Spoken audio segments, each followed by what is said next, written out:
The $100 billion lie that makes diet food taste like sadness. He pops a zero-calorie yogurt, smiles at the sweetness, and tells himself dinner will be lighter tonight. 20 minutes later, the pantry door bangs. Crackers, a spoon in the peanut butter jar, then a diet soda to balance it out. He isn't weak, he's primed. The single worst offender is already in his hand, hiding in plain sight. A $100 billion promise says you can have sweet without consequences. Your biology never signed that contract. We're going to the labels, the labs, and the lives built around diet. To understand why sweet without fuel backfires, we need to rewind to the first big swap. Chapter 1, the birth of diet, from saccharin to a business model. Sugar was once scarce, expensive, and mostly for celebrations. Then came a lab accident in the late 1870s, a coal tar derivative that tasted sweet. Saccharin slid from chemistry benches into teacups, first as a medical tool for people with diabetes, then as a wartime substitute when sugar shipments stalled. It was cheap, potent, and didn't bring calories with it. That was the hook. But there was a problem. Early in the 20th century, regulators and scientists worried about safety. Animals fed large amounts showed issues. Hearings flared, bans were threatened, then softened. Even President Taft weighed in. The result wasn't clarity, it was whiplash. Saccharin stayed, but with a question mark. That question mark became useful later. Meanwhile, pharmacists and physicians recommended saccharin to patients who genuinely needed a way to control blood sugar. Diet meant medical necessity. The shelves were small, the audience smaller, but demand was forming a shape. People liked the idea of sweetness without the bill. Industry noticed. What if you took diet out of the clinic and into the grocery aisle? The pivot arrived slowly, then all at once. Bottlers experimented with saccharin-sweetened sodas for diabetics and discovered a bigger market, anyone watching their weight. The label didn't say for patients. It said no calories. That language turned a tool into a lifestyle. Then came a new villain, fat. In the late 1970s and early 1980s, dietary guidelines pushed the population toward low-fat eating. Food companies sprinted to comply. The trouble, fat was carrying flavor and texture. Take it out and the food tasted like cardboard. The fix was as simple as it was fateful. Add sugar, starches, and gums to fake mouthfeel and keep you coming back. Low-fat quietly became high sugar. Saccharin, still controversial for its metallic aftertaste and its warning labels, made way for sweeter, smoother entrants. Aspartame arrived with a better taste profile and a clean, modern story. 2 amino acids and a touch of methanol that broke down in the body. Regulators approved it, revisited it, approved it again. Reviews piled up, so did rumors. But for manufacturers, the pitch was elegant, sweetness that tasted closer to sugar with far fewer calories. Aspartame didn't just sweeten beverages, it unlocked the whole diet portfolio. Here's a human moment. It's 1986. A parent in a kitchen with oak cabinets swaps the family's whole milk for skim, buys light margarine, and picks up a 6-pack of diet soda beside low-fat cookies for an after-school treat. They feel proud. They're following the rules. The cookies are stamped fat-free, so 2 becomes 3. The soda is 0, so the can opens again. The box empties faster than it used to. What they didn't know, researchers had already documented compensatory eating, when the body, primed by sweet taste, expects energy and starts nudging you to find it if it doesn't arrive. Early studies were messy and debated, but the pattern kept surfacing. Sweetness without fuel confuses the system that links flavor to calories. The brain logs that mismatch. Later, hunger lands harder. Regulatory drama kept coming. Saccharin's warning labels fed fear. Aspartame's approval drew headlines. Cyclamate, once popular, had been pulled years earlier. Each scare made diet feel both necessary and risky. Marketing solved the tension by turning diet into identity. Slim cans, clean fonts, and a promise, discipline in a bottle. Ads didn't show hospital wards, they showed beach bodies and briefcases. Diet became modern, efficient, in control. Meanwhile, the low-fat revolution crowned sugar the quiet hero. Yogurt lost its cream and gained syrup. Sauces leaned on corn syrup to coat the tongue. Cereals dropped fat and doubled down on sweetness to keep kids hooked. Labels said light, but the calorie density barely budged in many products. People learned to fear oil, not added sugar. They also learned to snack more often, chasing a satisfaction that texture tricks and sweetness couldn't quite deliver. Then came the next white powder to take center stage. Sucralose, hundreds of times sweeter than sugar, heat stable, ready for baked goods. The diet machine got faster. Aisles filled with sugar-free bakery, no added sugar puddings, high-sweetness gums. Gum mattered because it kept sweet on your tongue all day. Sweet without calories became a background noise in the culture. The business model crystallized. You could engineer Bliss points, that precise mix of sweet, salty, and texture that lights up your reward circuits. With non-nutritive sweeteners, you could hit that Bliss point while keeping the label defensible. You weren't just selling products, you were selling permission. Have the diet soda with the burger. Choose the light ice cream and eat a bigger bowl. It felt like a win, even when the math didn't add up. Compensatory eating didn't require a conscious decision. It lived in portion creep in the second serving in the late-night graze. People blamed willpower. Companies praised consumer choice. The signal got lost in the noise. The more often sweet showed up without energy, the less the brain trusted sweetness as a guide. You didn't feel full from sweet. You felt like you were almost there. While fat took the fall, sweetness took the throne. And with every reformulation, diet moved further from medicine and deeper into culture. Not a prescription, a personality. Not a constraint, a brand. The stage was set for the next promise. If low fat with more sugar didn't fix things, why not sweet with no sugar at all? The aisle was ready, and we were trained to reach for it. Chapter 2. How low fat quietly became high sugar. While ads taught us to fear butter, committee rooms were redrawing dinner plates. Government dietary guidelines shifted in the late 1970s and early 1980s, urging the public to reduce fat. Industry got the memo overnight. If fat was the villain, products had to be re-engineered. But taking fat out meant ripping out flavor, aroma carriers, and creamy texture. Food didn't just lose taste, it lost the feeling of satisfaction. To keep customers, companies rebuilt foods like stage sets. Fat left, sugar and refined starch walked in. Corn syrup thickened sauces, maltodextrin added body, gums mimicked creaminess. Labels flashed light and low fat, but calorie counts often barely moved.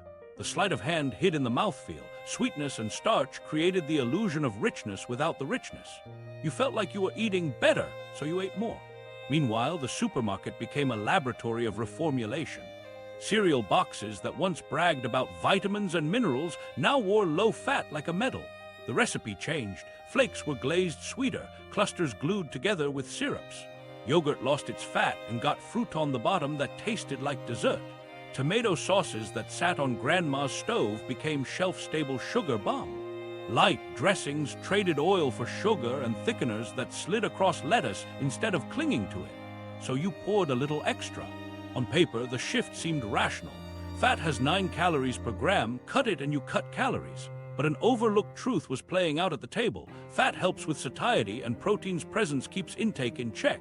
Swap fat for fast carbs and you get sharper blood sugar spikes, faster drops, and a boomerang hunger that sends you back to the pantry. People weren't weak. They were riding a roller coaster built into the new recipe. The label trails tell the story. Pick up a light yogurt from the 1990s, fat down, sugar up, total calories near the original. A healthy cereal, fat trimmed, sugar doubled, serving size shrunk to keep the number pretty. A pasta sauce, no fat splashed across the jar while tablespoons of added sugar hid in the fine print. It looked like progress. It tasted like progress. The scale didn't agree. In cafeterias and office kitchens, habits shifted with the packaging. The low-fat muffin became a morning staple, huge and sweet, washed down with skim milk that no longer softened coffee's bite without a spoonful of sugar. Snack times multiplied. People grazed, then wondered why they were never quite satisfied. The lesson they absorbed wasn't biochemical, it was cultural. Sweet is safe, fat is not. What nobody warned them about was the trade between palatability and fullness. Sugar made low-fat food palatable, but it didn't make it filling. Insulin did its job, shuttling glucose away, and appetite signals rose again. Portion sizes crept. Fat-free cookies invited a second handful. Baked, not fried, chips justified the whole bag. When the number on the label gave permission, the brain relaxed its brakes. Meanwhile, manufacturers discovered they could stack claims to disarm skepticism. Low-fat, cholesterol-free, and later no added sugar sat together even when no added sugar meant sweeteners plus concentrated fruit juice.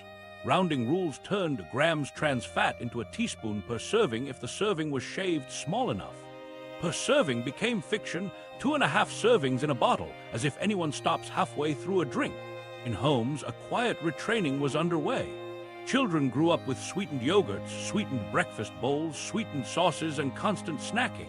The palate recalibrated to expect sweetness as baseline. When fat appeared, an egg yolk, a slice of avocado, it felt suspect. The irony, the more low-fat products promised, the less steady people felt between meals. Here, S where the biology catches up with the marketing. Sweet taste suggests fuel is coming.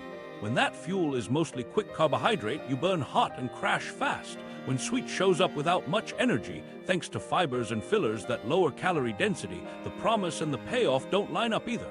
Over time, the brain learns that sweet doesn't reliably deliver staying power. It keeps you interested. It doesn't help you stop. Cereal, yogurt, sauces, each category became a case study. The reformulations were successful in one metric: repeat purchases. If a bowl didn't hold you till lunch, you grabbed a bar mid-morning, often another low-fat product engineered with the same tricks. A cycle formed: light breakfast, light snack, light lunch, light snack, an evening craving that felt like failure. Marketing called it a lifestyle. By the late 1990s, the pendulum had swung so far that fat-free was a punchline, but the pattern held. We de-learned to equate sweetness with safety and health with labels, not satiety. And that opened the door to a bolder idea. If low-fat with added sugar didn't fix appetite, maybe the answer was to keep the sweet, cut the calories to zero, and trust the label even more. The aisle was ready to sell it, and we were primed to believe it. Chapter 3: 0 Calories, Real Consequences, Sweeteners versus Your Brain. To understand why the pantry raid happens after the zero, follow the signal that starts on your tongue. Sweet taste has always been a promise. Fuel is coming. Your gut, pancreas, and brain treat that promise like a contract. Taste receptors fire, the vagus nerve relays the news, and appetite hormones begin to nudge the body towards storage mode. It's a coordination dance that expects calories to arrive soon. When the calories don't show, the mismatch doesn't just vanish. The brain takes notes. Over repeated exposures, sweet without fuel again and again, the system updates its model. Sweetness isn't a reliable predictor of energy. That's when compensation sneaks in. You don't plot a binge. Your next choices lean slightly larger, earlier, sweeter. Across a day, those inches turn into miles. Here, S where the gut-brain loop joins the story. The small intestine releases GLP-1, PYY, and other signals that help you feel satisfied after eating. Some studies suggest non-nutritive sweeteners alter these signals or the timing of their release, especially when sweet taste is decoupled from energy. The evidence isn't uniform, and different sweeteners behave differently. But the pattern that matters at human scale is behavioral. People who chase sweet without fuel often report being hungrier later and eat more at the next opportunity. Meanwhile, your reward circuitry is keeping score. Sweet taste lights up dopamine pathways that tag foods as worth repeating. When the expected energy payoff doesn't hit, the brain can push you to seek other calories to close the loop. It's not drama, it's calibration. Over weeks and months, the calibration drifts toward larger portions and more frequent little extras. Microstory: an office worker swaps the daily sugary soda for a diet version, feeling virtuous. For 2 weeks, lunches stay the same. But somewhere around 3 p.m., a second snack slips in. First a handful of trail mix, then the vending machine's baked chips. Dinner portions stretch a bit. Nothing seems connected. The scale moves anyway. Now, the science is messy on purpose here. Randomized trials that simply replace sugar with non-nutritive sweeteners often find lower immediate calorie intake because you removed sugar. Other studies show neutral effects. But observational studies tie higher diet beverage intake to weight gain and metabolic issues, which might reflect reverse causation, people at higher risk choosing diet products, or something about long-term compensation. The clean answer is, context matters. The human answer is, your habits matter more than a single swap. Brain imaging adds another layer. In some experiments, sucralose or other sweeteners change activity in regions tied to appetite and reward, especially in people with obesity and in women. Participants sometimes eat more at a subsequent meal after a 0-calorie sweet drink than after water, even though both have no energy. It doesn't happen to everyone, and the size of the effect varies, but it's a nudge in the direction you don't want. Then there's the palate. Constant exposure to high-intensity sweet makes naturally sweet foods, berries, carrots, plain yogurt, feel muted. The threshold for tastes good drifts up. You start needing sweet to notice sweet. That makes unsweetened meals feel flat, which quietly erodes adherence to any plan that leans on whole foods. The cost isn't toxicity, it's taste learning that tilts you back to the aisle. Where does the gut microbiome fit? Early data suggests some non-nutritive sweeteners can shift microbial composition in ways that might affect glucose tolerance or appetite signaling, but findings conflict by sweetener, dose, and individual baseline. It's an area of active research, not settled law. What's clearer is behavior. Sweet taste without energy changes how often and how much people eat on average over time. Stakes in plain terms. If you're using diet sweetness to control calories, compensation can wipe out the savings and add more. Those extra crackers at night, the second scoop, the grazing during a show, these are the quiet repayments on a debt the brain thinks you owe. The body isn't angry, it's consistent. So what do you do with this? First, separate tools from lifestyles. A diet soda at a birthday party to avoid a sugar bomb is a tool. Building your day around several zero-sweet exposures is a lifestyle that trains the mismatch. Second, pair sweetness with real food. If you're going to have something sweet, take it with a meal anchored by protein and fiber so appetite signals have a chance to land.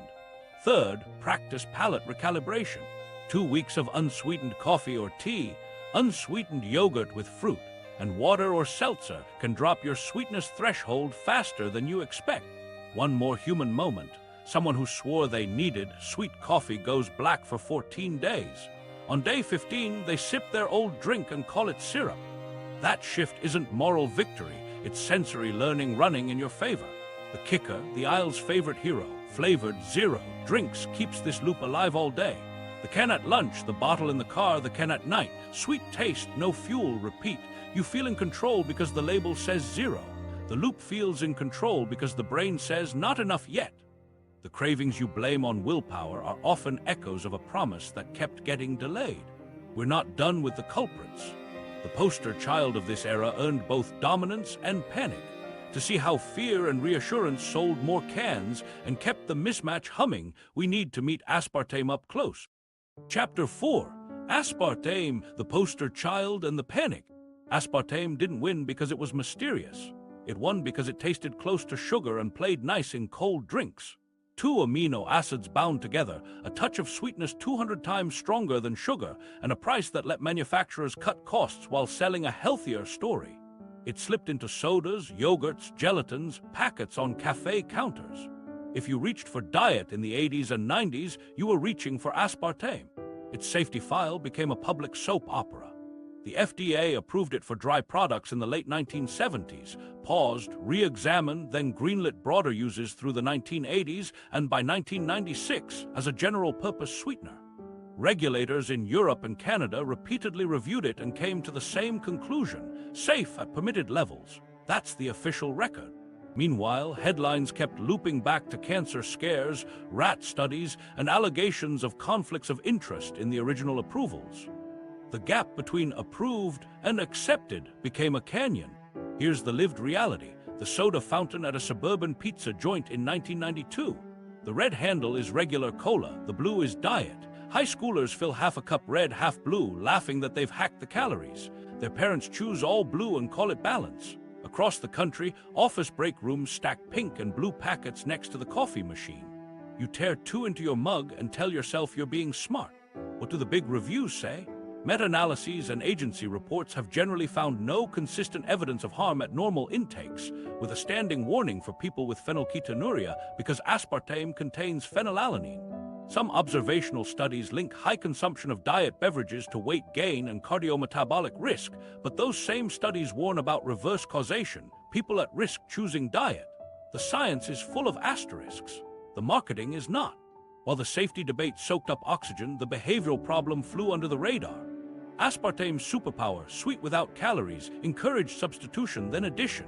People swapped a sugary soda for a diet one, then felt entitled to larger meals or added a second can later because it's nothing. The first-order math, 140 calories saved, got clawed back by second-order behavior. Bigger fries, a dessert, a late-night snack. Compensation didn't need a conspiracy. It needed a habit.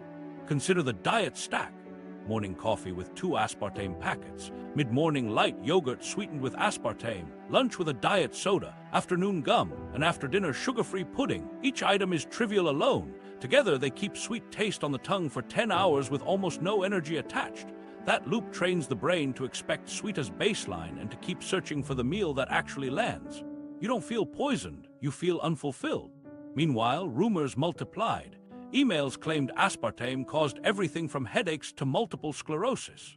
Web forums shared lists of symptoms that evaporated when people stopped diet soda, classic nocebo territory mixed with real individual sensitivities. The more the internet shouted, the more regulators repeated their position. The result wasn't trust, it was stalemate. People didn't quit. They just felt uneasy while they kept buying. Manufacturers didn't blink. Aspartame had a business profile that was hard to beat. Low cost, pleasant taste in beverages, and an enormous installed base of loyal consumers.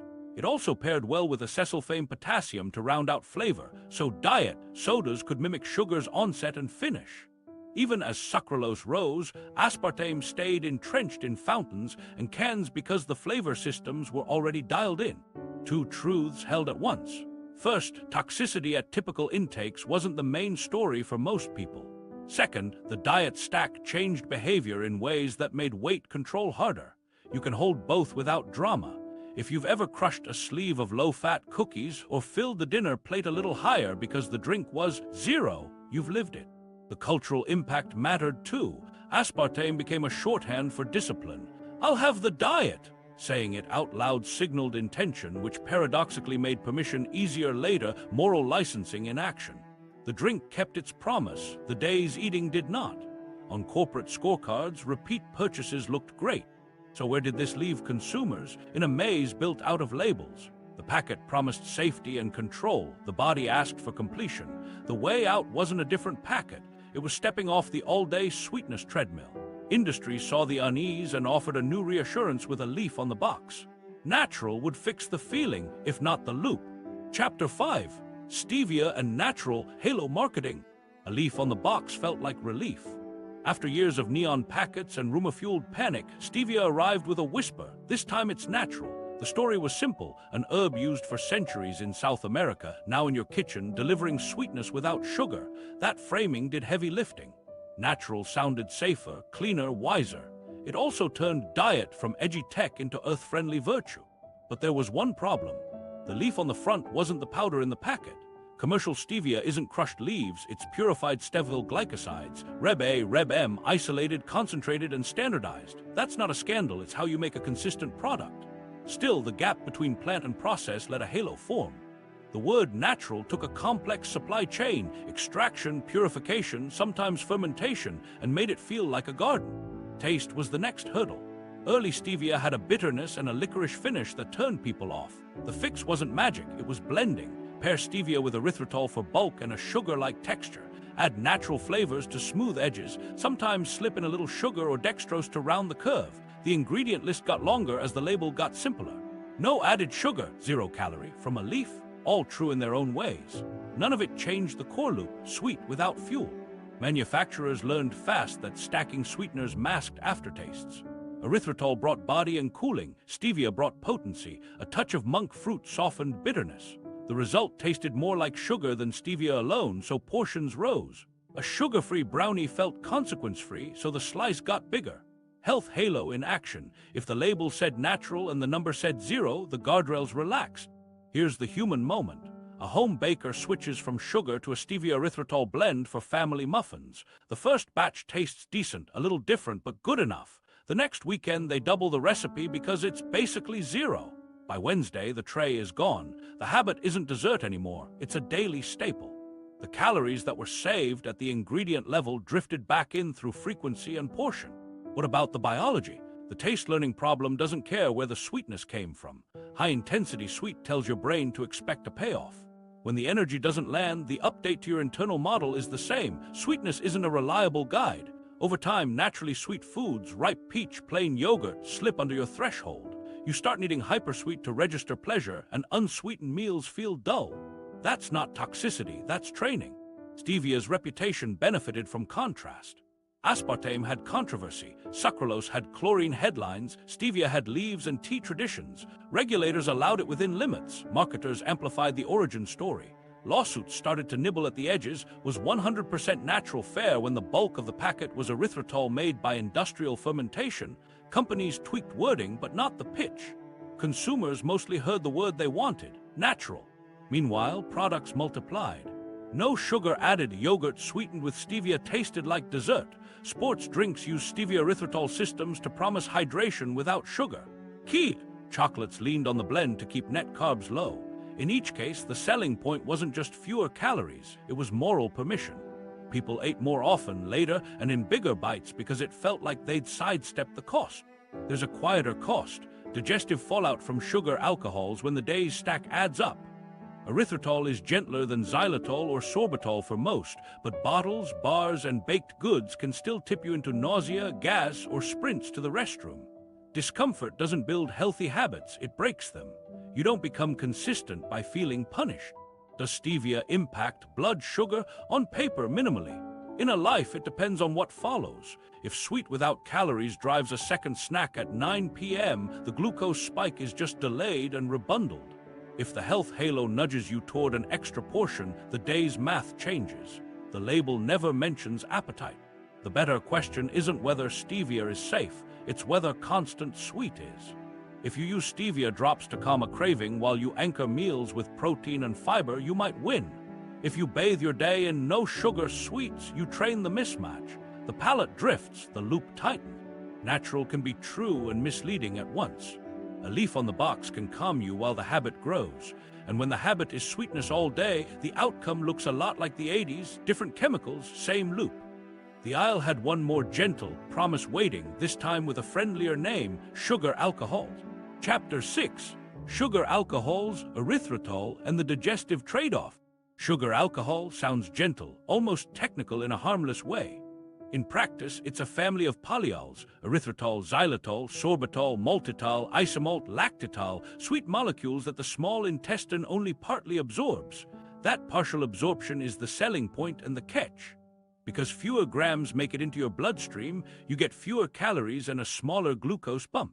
Because the rest ferments in the large intestine or pulls water along, you get gas, bloating, and at higher doses, a laxative effect. The fine print warns you. Your afternoon might underline it.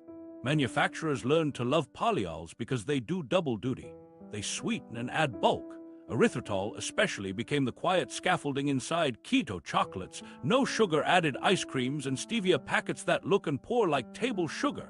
It rounds off the taste and feel that high-intensity sweeteners can't deliver alone. A leaf on the front of the box, erythritol in the back. That's how the texture gets built.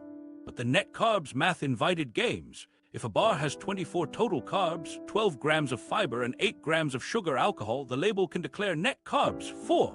That number feels liberating. 2 bars feels reasonable. What's missing from the calculation is your gut's tolerance. Sorbitol and maltitol in particular can trigger symptoms well under a snack-sized serving for some people. Erythritol tends to be better tolerated, but better doesn't mean unlimited. Tolerance varies by body weight, baseline diet, and the day's total stack. Here's a micro story you've probably heard whispered at a race expo. A runner switches from gummy bears to keto, chews sweetened with sugar alcohols to avoid mid-run sugar spikes. Mile 8 feels fine. Mile 11 turns into a bathroom hunt. The package did warn, kind of. The afternoon becomes a lesson. Discomfort isn't discipline, it's a deterrent. Plans fall apart when your gut does. Recent headlines added a different concern for erythritol. Studies linking higher circulating erythritol levels with markers of cardiovascular risk. Those studies are observational. They don't prove cause. People who consume more erythritol may differ in other ways that explain the signal. But the takeaway for a shopper is simple. Natural and zero-calorie aren't shields against unknowns. If a product's first ingredient is erythritol and your day includes multiple erythritol hits, yogurt, chocolate, drink mix, you're running an experiment your label didn't describe. Meanwhile, the appetite loop we've been tracing doesn't stop for polyols. Sugar alcohols still taste sweet. They still train the palate toward high sweetness and keep the sweet without fuel pattern alive. A keto cookie at 3 p.m. feels harmless because the number is low. Dinner slides later or larger because you're not fully satisfied. The lab math made the product look light. Your evening made the day heavy. There's also the stack you don't notice. Gum with xylitol for dental health, mints, a diabetic candy dish at the office. No sugar ice cream at night. Each alone is minor. Together they push you past your personal threshold. You don't connect the dots between the cramping and the claims. You blame your stomach, not the pile of safe choices. If you've tried the keto aisle, you know the texture trap. To mimic ice cream's creaminess without sugar, formulators lean on polyols, stabilizers, and fibers. The pint says 190 calories per serving and servings per container, 3. You eat half because it's light. The calories you saved were eaten back in volume, and your gut reminds you who counts grams. What do we actually know and not know? We know polyols are permitted and widely used, that they reduce available calories compared to sugar, and that they can cause dose-dependent GI symptoms. We know xylitol helps with oral bacteria and can be lethal to dogs. We have emerging, not settled signals from blood association studies that deserve more research. We don't have a blanket verdict that turns every product into a hazard or a health food. The practical pivot is less dramatic and more effective. Use polyol-heavy products as occasional tools, not daily wallpaper. Read the ingredient list hierarchy. If sugar alcohols lead, start small. Don't stack multiple polyol items in one day. Anchor sweets with meals so satiety signals have a chance to land. And if you're chasing net carb miracles, test your reality. Track portions, appetite, and yes, bathroom trips. Discomfort doesn't equal progress. It equals attrition. When adherence dies, results follow. Meanwhile, another aisle offered a different promise. Cut carbs further, add fat, and rebrand the same tricks with new math. The label changed. The loop didn't. Chapter 7. The low-carb and keto pivot. New labels, old tricks. While low-fat sputtered, a new storyline surged. Cut carbs to the bone and let fat back in. Keto promised metabolic clarity, fewer spikes, steadier energy, fat as fuel. For many, it worked when it meant steak and eggs, salmon and greens, yogurt with nuts. But the aisle knows how to turn a rule into a revenue stream. It took low-carb and rebuilt the same old scaffolding with different math. Net carbs became the headline. Total carbs minus fiber minus sugar alcohols equaled a smaller number that felt like a loophole. To deliver that math, formulators fortified everything with fiber, chicory root, inulin, soluble corn fiber, and stacked polyols to sweeten without counting. A cookie could list 22 grams of carbs on one line and net 3G on the front badge. The first number told your gut what was coming. The second told your brain it didn't matter. Protein moved from anchor to costume. Protein cookies, protein cereal, protein brownies popped up with 15 grams of protein but 400 plus calories per serving because fat and sweeteners held the structure. You felt virtuous, then wondered why dinner arrived with a bigger appetite. Protein helps with satiety when it's part of a meal's foundation. In a dessert engineered to be a meal, it's a disguise for energy density. MCT oil promised rocket fuel. Add a scoop to coffee, a drizzle to keto ice cream, and you've increased calories fast while telling yourself it's fat burning. That framing matters. If you believe your fuel can't be stored, portions drift. Meanwhile, the same high-intensity sweeteners from the diet era, sucralose, stevia blends, monk fruit, kept the palate tuned to hypersweet. You changed macros, you didn't change the loop. Here's a kitchen table moment. Someone goes all in on keto after seeing a friend's dramatic before and after. Week 1 is eggs, avocado, chicken thighs, big salads, cravings quiet. Week 3 introduces keto bread, keto bars, and a nightly bowl of keto ice cream. The scale stalls. Hunger creeps back. They swear keto stopped working. What changed wasn't metabolism as much as the food matrix. Whole foods gave way to ultra-processed keto that slides down fast and doesn't feel the same. The fiber fortification had side effects. Chicory root and inulin are real fibers with prebiotic roles for some, but in bar-sized doses they can bloat and cramp. Satiety signals don't fire well when your gut is busy arguing. Adherence drops when every evening feels like a gamble. And once you start chasing net carbs, your focus shifts from meals to math. The label becomes the plan. On paper, low-carb reduces insulin exposure and can reduce appetite. In practice, keto aisles smuggle back the same issues: energy-dense snacks, constant sweetness, serving size illusions. A pint that reads net 5G per serving isn't gentle if you eat the whole container because it's allowed. A cereal that hits 17 grams of protein means less when it's puffed, sweetened, and inhaled in 3 bowls. Meanwhile, brands leveraged portfolio play. The same companies selling traditional cookies launched keto versions 2 shelves away, capturing both sides of your weekend. You feel disciplined on Friday night with a net 3G treat, then rebound on Sunday with the original. From their perspective, both are wins. From yours, you've trained permission with a different vocabulary. Let's talk satiety, because that's where low-carb can shine when done simply. When meals start with protein and come with volume, vegetables, soups, stews, people eat fewer calories without feeling punished. Experiments with minimally processed versus ultra-processed meals show that structure, water content, and fiber in real food slow eating and raise fullness. Swap those for engineered keto snacks and you lose the advantage. It's not the hashtag, it's the food matrix. Portion confusion does the rest. A fat bomb is small, it's also dense. 2 or 3 add up quickly, especially after a day of zero beverages training the sweet loop. Coffee with cream and MCT in the morning, nut butter bombs in the afternoon, keto dessert at night. Each item fits the rules, the total quietly overshoots. The crash you escaped from carbs gets replaced by a stall from excess energy, and cravings reappear because your baseline diet stayed hyperpalatable. None of this means low-carb can't work. It means packaging and marketing can make any approach behave like the old problem. The fix is unglamorous. Keep the plan boring in the best way. Eggs, fish, yogurt, legumes if they fit your carb window, piles of vegetables, olive oil, butter, insane amounts, fruit if you tolerate it, starches if they serve your training. If you want dessert, have real sugar in a small portion with a meal so signals align, rather than endless, no sugar, sweets between meals. A final human moment. Someone ditches the keto aisle and builds a week around chili, grilled chicken with roasted vegetables, Greek yogurt with berries, a square of dark chocolate at dinner. By Friday, they notice they stopped thinking about snacks. The scale moves again. Nothing mystical happened. Fullness returned, and with it, quiet. Low carb wasn't the problem. The aisle was. And the aisle's next trick didn't need macros. It needed rulers and rounding. The label could finish what appetite started. Chapter 8. Label loopholes and serving size illusions. The keto aisle sold new math. The label quietly set the rules of the game. Start with the friendliest fiction, per serving. A bottle that looks like a single drink declares calories per serving, then says 2.5 servings per bottle. You don't sip fractions, you finish it. 0 just multiplied into something. The trick hides in rounding rules. In many places, anything under 5 calories per serving can round down to 0. Make the serving small enough and a dozen real calories vanishes. Do that across a day and your zeros add up to a snack. This isn't a scandal, it's a playbook. Chips at 140 calories per serving, but the bag holds 3.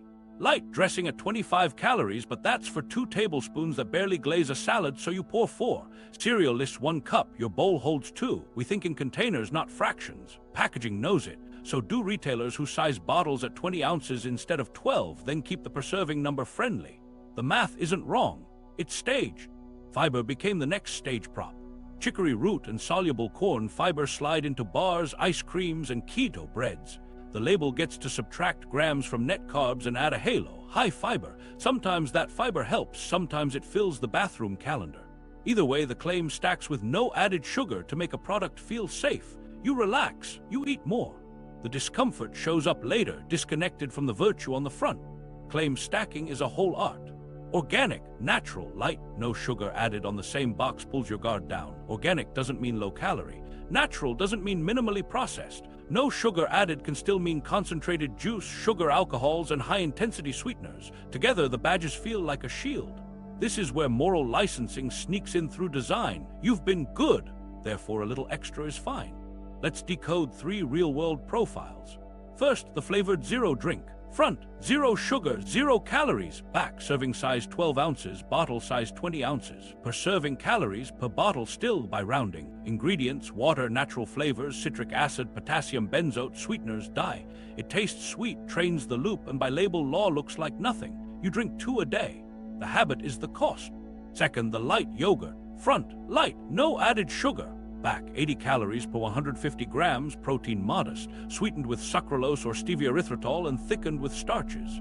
It's designed to be dessert at 10 a.m., then again at 2 p.m. The missing fat reduces satiety. The sweetness keeps the promise alive. You eat 2 cups and wonder why you're still snacky. The label never mentions hunger. Third, the keto bar. Front, 3G net carbs, 15G protein. Back, 220 calories, 23 total carbs, 11 fiber, 7 sugar alcohols, multiple sweeteners, chicory root high on the list. Serving size 1 bar. You eat 1, feel virtuous, then find yourself rummaging an hour later. The fibers and polyols keep the net low on paper and your appetite floating in practice. The numbers look tidy, your afternoon doesn't. Then there's the phantom of G-trans fat. Regulations allow rounding to 0 if a serving contains less than half a gram. Shrink the serving, erase the gram. Do the same with added sugars by slicing serving sizes so the daily value percent looks gentle. The misdirection works because we read bold claims and ignore fine print, especially under fluorescent lights and a clock. Retail placement completes the illusion. Healthy snacks live at eye level beside water, gum, and zero drinks, encouraging bundles. Grab a bar, a bottle, a protein cookie. Each item tells a tiny lie of omission. It doesn't mention the others you'll buy with it. The basket is where calories live. The label is where hope does. Meanwhile, per 2 tablespoon dressings and spreads meet spoons that don't measure. Peanut butter shows 190 calories per 2 tablespoons, but knives carve 4 in a heartbeat. Light spreads shave 30 calories and invite thicker swipes. The serving size creates a script. Your hand does improv. Here's a quick micro story. An office birthday spread goes healthy, fruit tray, no sugar added cookies, zero soda. People take bigger slices because it's better.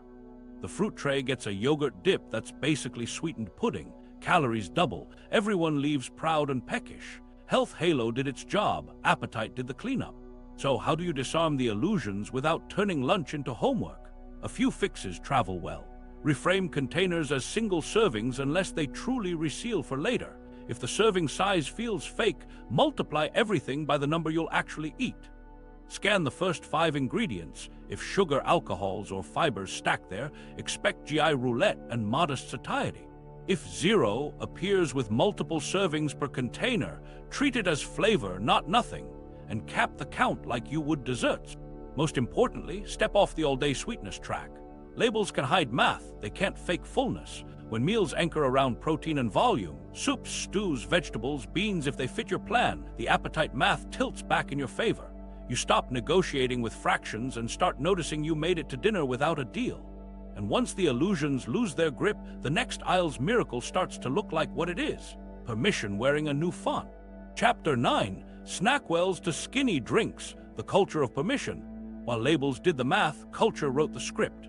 In the 1990s, Snackwells cookies were the punchline and the permission slip at the same time. Fat-free on the box meant you could eat more, which people did, whole sleeves at a time, because the product felt virtuous. That wasn't a glitch. It was moral licensing. Do something good, then feel cleared for extra. Packaging nudged, identity sealed the deal. The halo didn't stay in cookies. It climbed onto granola bars stamped organic, low-fat muffins the size of softballs, and then steadily into bottles.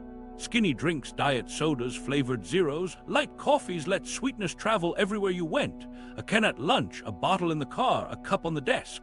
Zero turned into a background soundtrack that made every other choice feel lighter. Here's a micro story that plays out in offices everywhere. The team plans a healthy birthday. Fruit platter, no sugar added cookies, sparkling water labeled zero. Everyone skips the frosted cake. Plates pile high anyway. The fruit dip is sweetened yogurt. The cookies are bigger than usual because they're better, and the zero drinks keep taste buds humming. People leave smug and strangely hungry. The calorie count doubled, the guilt halved, permission won. Influence changed shape with social media. What I eat in a day, reels framed volumes of clean snacks as discipline. Protein pancakes with sugar-free syrup, diet sodas with lunch, a healthy ice cream pint split into 2 nights because net carbs. The rhetoric, hacks, cheat codes, loopholes. The reality, grazing built on the same Bliss point engineering, now health-washed and filmed in good light. When an influencer with abs eats cookies labeled keto, those cookies become a passport. Meanwhile, weekends turned into rehearsed rebounds. Monday through Thursday were on plan. Zeros, lights, low-fat or low-carb snacks, protein-labeled treats. Friday night arrived with social proof and a tired brain. The moral ledger felt flush, so dinner ran big, dessert followed, drinks too. Saturday tried to course correct with skinny cocktails and diet mixers, which kept sweetness high and satiety low. Sunday slid into takeout.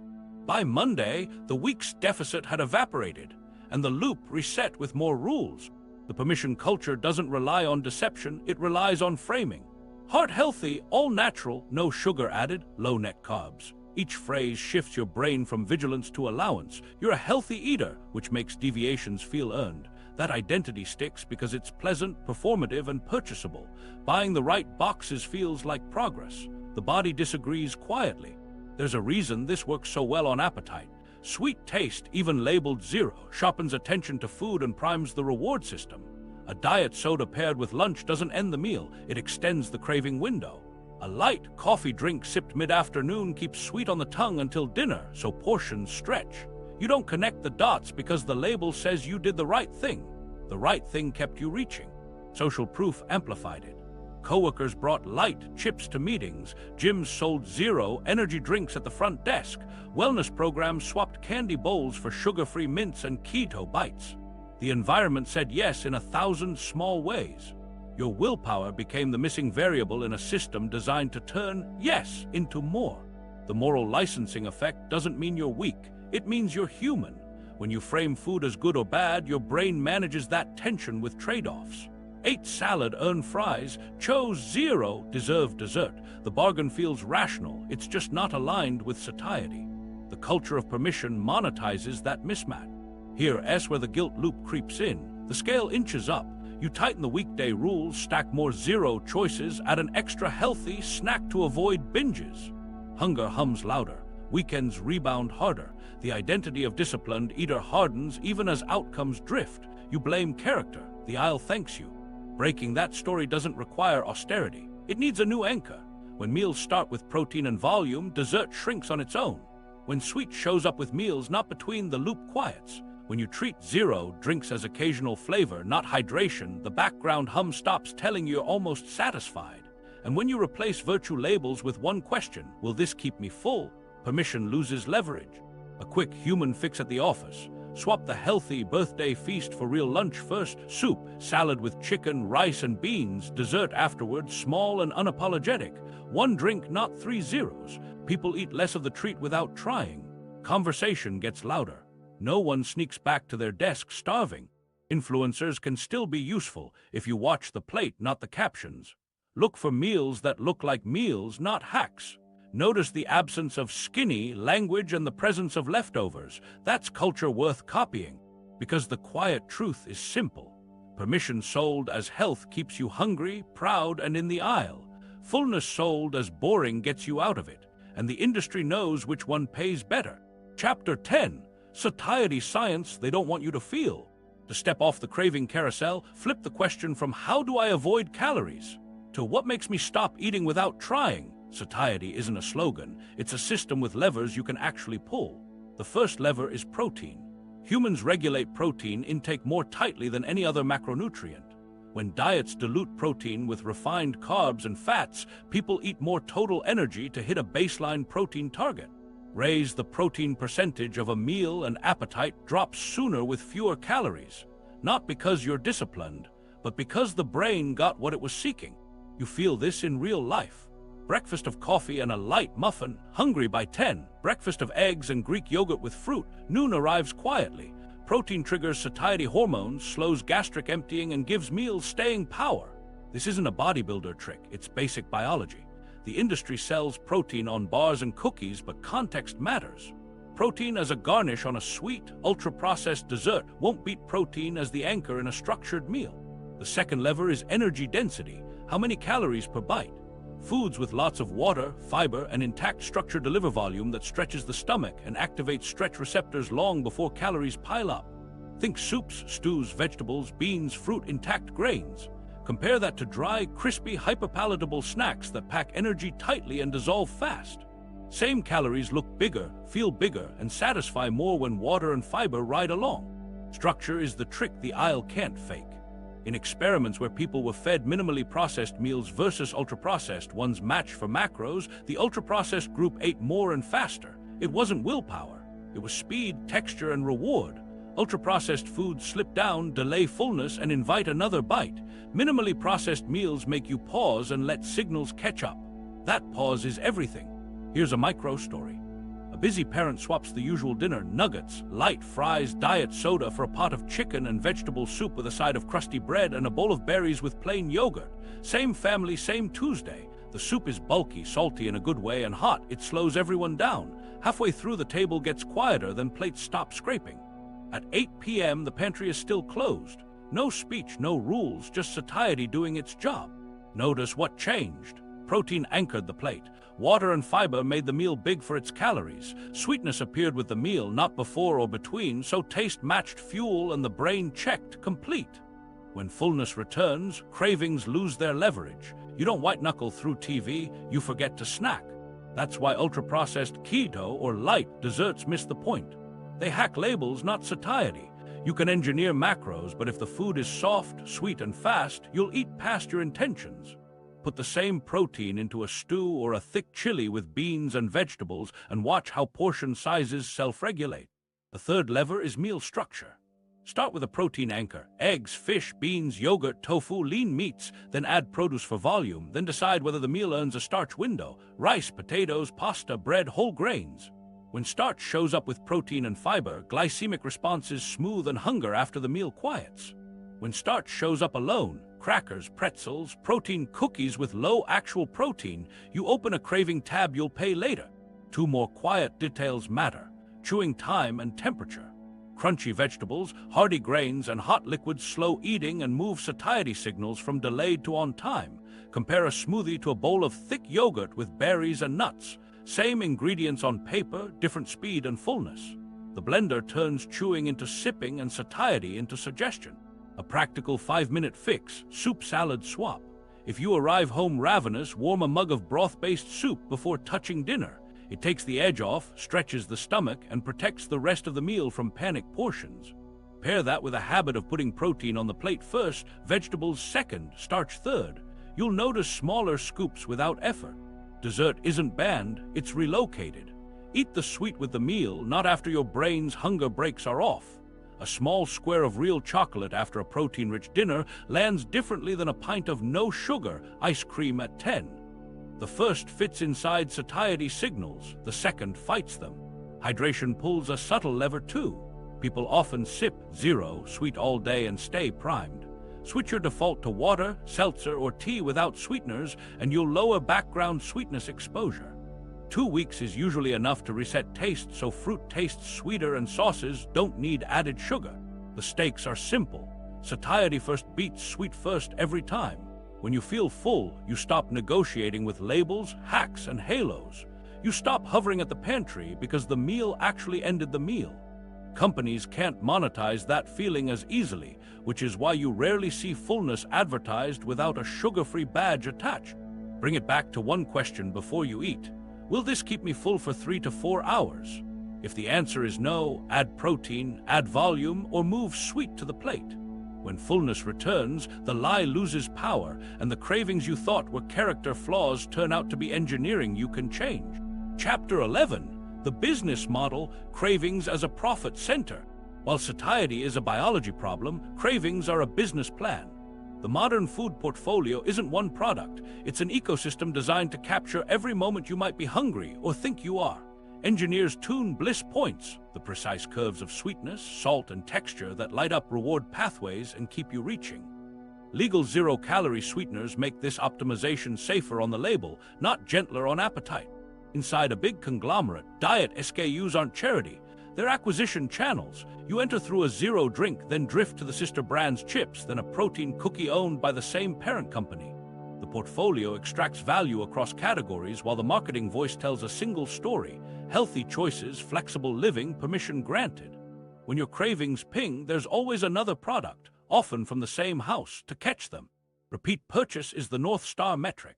Ultra-processed foods deliver it because they're shelf-stable, consistent, and engineered for immediate liking. Add sweeteners and you can run 2 parallel lines: core products with sugar and diet versions with claims. Internal decks talk about switchability and dual users, the customer who buys regular on weekends and diet midweek. That isn't confusion. It's strategy that smooths revenue across your good intentions and your rebound. Margins live in claims. A no added sugar yogurt with stevia and stabilizers can sell at a premium over plain yogurt that costs more to make and fills you longer. A keto bar fortified with fiber and polyols commands boutique pricing even as it swaps sugar for cheaper inputs. Health claims lower price sensitivity. Placement does the rest. End caps, eye-level slots, and bundle deals pair zero drinks with protein snacks so your basket average rises with your heart rate. Retailers partner in the choreography.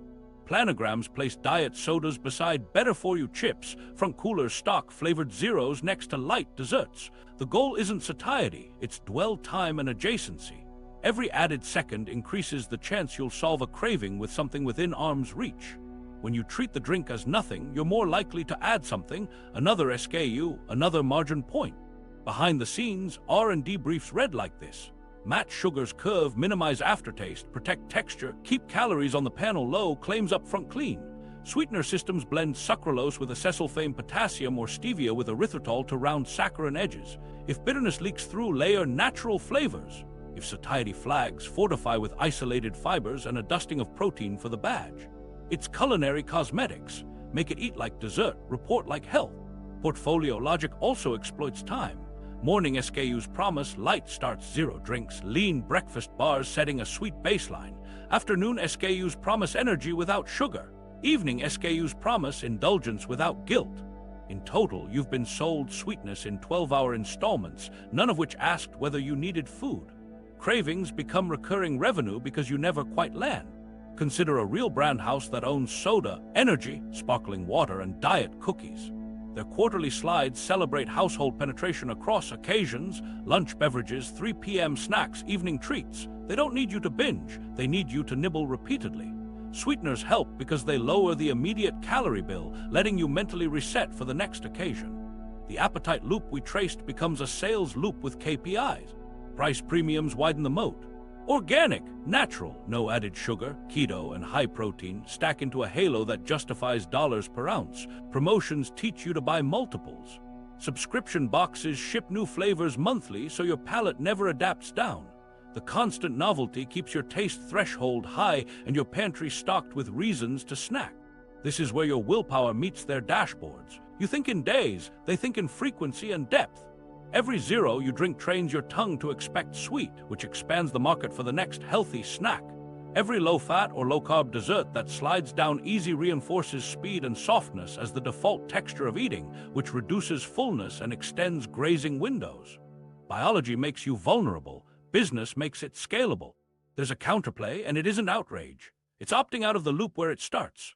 Move beverages back to water, seltzer, coffee, or tea without sweeteners most of the time so sweet stops being background noise. Buy plain yogurt and sweeten it yourself with fruit, not packets. Build meals with protein and volume so snacking becomes optional, not inevitable. Companies can't monetize meals you don't need. One more human moment from inside a brand meeting. A marketer pitches a zero-sugar launch with the tagline, all the taste, none of the compromise. Someone asks about satiety. The room laughs, wrong KPI. Compromise isn't the missing profit center. Cravings are. The campaign rolls out. Sales climb. Consumers wonder why they're always almost satisfied. When you feel that almost, remember who benefits. The product did what it promised. Sweetness, no calories, clean label. The plan behind it did the rest, keep you coming back.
Mm-hmm.